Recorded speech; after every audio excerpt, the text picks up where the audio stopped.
کا خرید لیتے ہیں. پرانی بائسیکلوں کے ڈھانچے مضبوط ہوا کرتے تھے.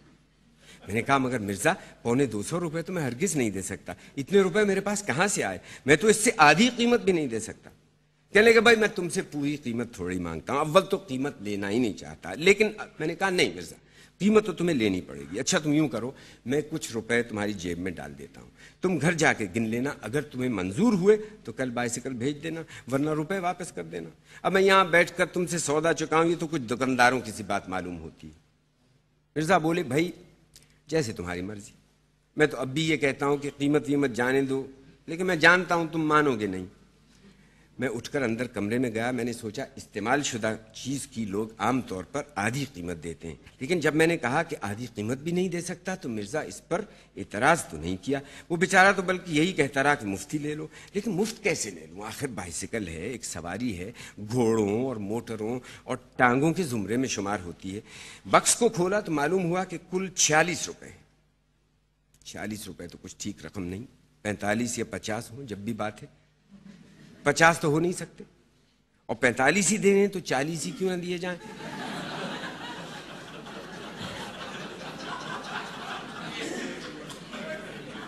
جن رقموں کے آخر میں صفر آتا ہے وہ رقمیں کچھ زیادہ معقول معلوم ہوتی ہیں. باہر آیا, 40 روپے مٹھی میں بند کر کے میں نے مرزا کی جیب میں ڈال دیے. مرزا سے میں نے کہا دیکھو اس کو قیمت مت سمجھنا, لیکن اگر ایک مفلس دوست کی حقیر سی رقم منظور کرنا تمہیں اپنی توہین معلوم نہ ہو تو کل بائسیکل بھجوا دینا. مرزا سب چلنے لگے تو میں نے پھر کہا مرزا کل ضرور صبح ہی صبح بھجوا دینا, رخصت ہونے سے پہلے. پھر ایک دفعہ میں نے کہا بھائی کل صبح 8-9 بجے تک ہیں, دیر نہ کرنا, اور دیکھو میرے تھوڑے سے روپوں کو بھی زیادہ سمجھنا, اور خدا حافظ, اور تمہارا بہت بہت شکریہ, میں بہت ممنون ہوں, اور میری گستاخی کو معاف کر دینا, اور دیکھو کبھی کبھی یوں بے تکلفی میں. اچھا صبح 8-9 بجے تک ہیں ضرور, خدا حافظ. رات کو بستر پر لیٹا تو بائسیکل پر سیر کرنے کے مختلف پروگرام تجویز کرتا رہا. یہ ارادہ تو پختہ کر لیا تھا کہ 2-3 دن کے اندر شہر کی تمام تاریخی عمارات کو نئے سرے سے دیکھ ڈالوں گا. اس کے بعد اگلے گرمی کے موسم میں ہو سکا تو بائسیکل پر کشمیر وغیرہ کی سیر کروں گا. صبح صبح ہر روز نہر تک جایا کروں گا, شام کو ٹھنڈی سڑک پر جہاں اور لوگ سیر کو نکلیں گے میں بھی سڑک کی صاف شفاف سطح پر ہلکے ہلکے خاموشی کے ساتھ ہاتھی دانت کی ایک گیند کی مانند نکل جاؤں گا.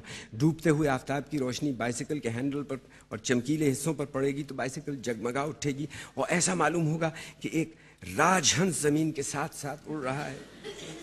وہ مسکراہٹ جس کا میں نے پہلے ذکر کیا وہ ابھی تک میرے ہونٹوں پر کھیل رہی تھی. بارہا دل چاہا کہ ابھی جاؤں اور اسی وقت مرزا کو گلے لگا. رات کو خواب میں بھی دعائیں مانگتا رہا. صبح اٹھا تو اٹھتے کے ساتھ ہی نوکر نے خوشخبری سنائی کہ حضور وہ بائسیکل آ گئی.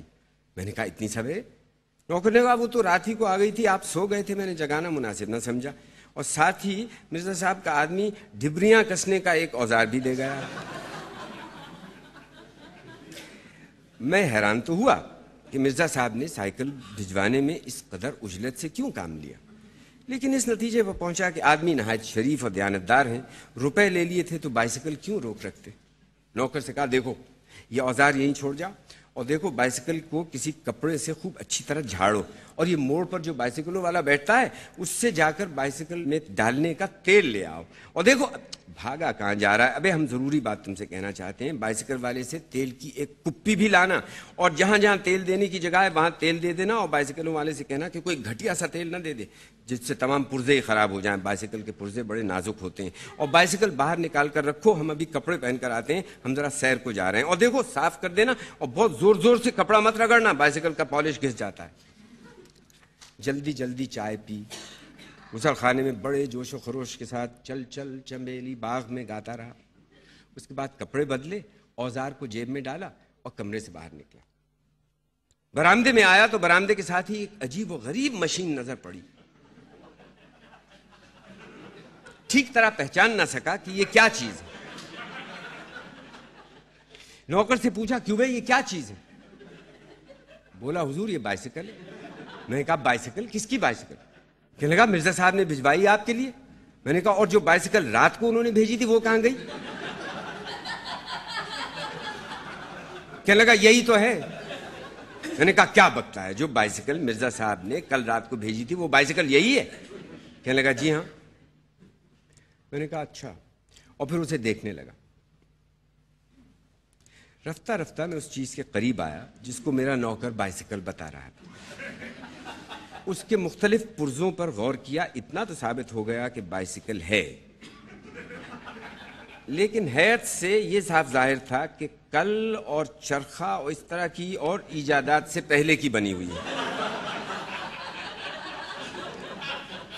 پہیے کو گھما گھما کر وہ سوراخ تلاش کیا جہاں کسی زمانے میں تیل دیا جاتا تھا، لیکن اب اس سوراخ میں سے آمد و رفت کا سلسلہ بند تھا۔ چنانچہ نوکر بولا، حضور وہ تیل تو سب ادھر ادھر بہہ جاتا ہے، بیچ میں تو جاتا ہی نہیں۔ میں نے کہا اچھا، اوپر اوپر ہی ڈال دو، یہ بھی مفید ہوتا ہے۔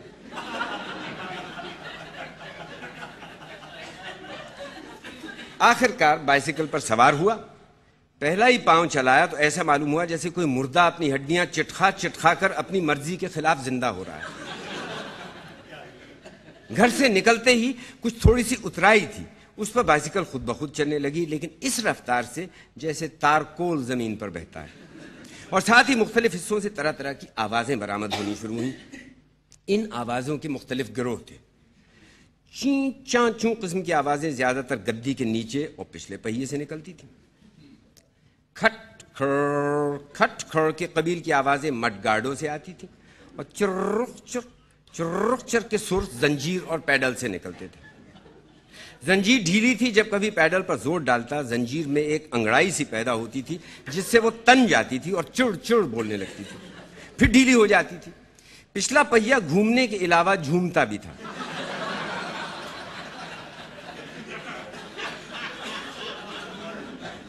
یعنی ایک تو آگے کو چلتا تھا، اس کے علاوہ دانے سے بائیں اور بائیں سے دانے کو بھی حرکت کرتا تھا۔ چنانچہ سڑک پر جو نشان پڑ جاتا تھا اس کو دیکھ کر ایسا معلوم ہوتا تھا جیسے کوئی مخمور سانپ لہرا کر نکل گیا۔ مڈ گارڈ تھے تو صحیح، لیکن پہیوں کے عین اوپر نہ تھے۔ ان کا فائدہ صرف یہ معلوم ہوا کہ انسان شمال کی سمت سیر کو نکلے اور آفتاب مغرب میں غروب ہو رہا ہو تو مڈ گارڈوں کی بدولت ٹائر دھوپ سے بچے رہیں گے۔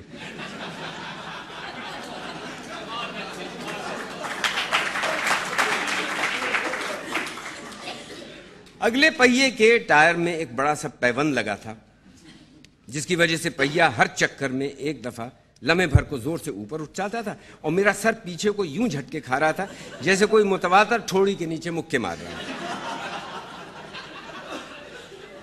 پچھلے اور اگلے پہیوں کو ملا کے جو آوازیں نکل رہی تھیں ان سے فضا میں ایک بھونچال سا آ گیا۔ بائسیکل کے کئی پرزے جو اب تک سو رہے تھے بیدار ہو کر گویا ہوئے، ادھر ادھر کے لوگ چونکے، ماں نے اپنے بچوں کو سینے سے لگا لیا۔ کھڑ کھڑ کے بیچ میں پہیوں کی آواز جدا سنائی دے رہی تھی، لیکن چونکہ بائسیکل اب پہلے سے تیز تھی اس لیے چوں چوں پھٹ کی آواز نے اب چچوں پھٹ چچوں پھٹ چچوں پھٹ کی صورت اختیار کر لی۔ تمام بائسیکل کسی افریقی زبان کی گردانیں دہرا رہی تھی۔ اس قدر تیز رفتاری بائسیکل کی طب نازک پر گراں گزری، چنانچہ اس میں یکلخت دو تبدیلیاں واقع ہوئیں۔ ایک تو ہینڈل دوسری طرف کو مڑ گیا، جس کا نتیجہ یہ ہوا کہ میں جا تو سامنے کو رہا تھا لیکن میرا تمام جسم دائیں طرف کو مڑا ہوا تھا۔ اس کے علاوہ بائسیکل کی گدی دفعتاً 6 انچ کے قریب نیچے ہو گئی۔ چنانچہ جب پیڈل چلانے کے لیے میں ٹانگیں اوپر نیچے کر رہا تھا تو میرے گھٹنے میری ٹھوڑی تک پہنچ جاتے۔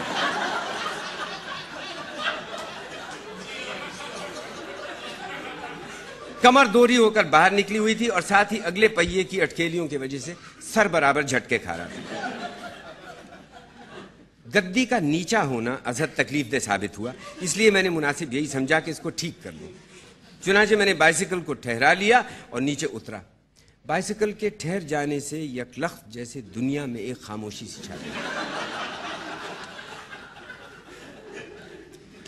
جیب سے میں نے اوزار نکالا، گدی کو اونچا کیا، کچھ ہینڈل کو ٹھیک کیا اور دوبارہ سوار ہو گیا۔ 10 قدم بھی چلنے نہ پایا تھا کہ اب ہینڈل یکلخت نیچا ہو گیا، اتنا کہ گدی اب ہینڈل سے کوئی فٹ بھر اونچی تھی۔ میرا تمام جسم آگے کو جھکا ہوا تھا اور تمام بوجھ دونوں ہاتھوں پر تھا جو ہینڈل پر رکھے تھے اور برابر جھٹکے کھا رہے تھے۔ آپ میری حالت کو تصور کریں تو آپ کو معلوم ہوگا کہ میں دور سے ایسا معلوم ہو رہا تھا جیسے کوئی عورت آٹا گوندھ رہی ہو۔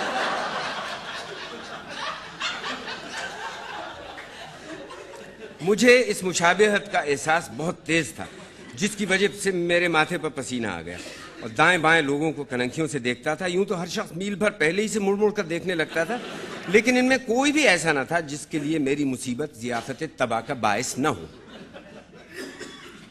ہینڈل تو نیچا ہو ہی گیا تھا، تھوڑی دیر کے بعد گدی بھی نیچے ہو گئی اور میں ہمتن زمین کے قریب پہنچ گیا.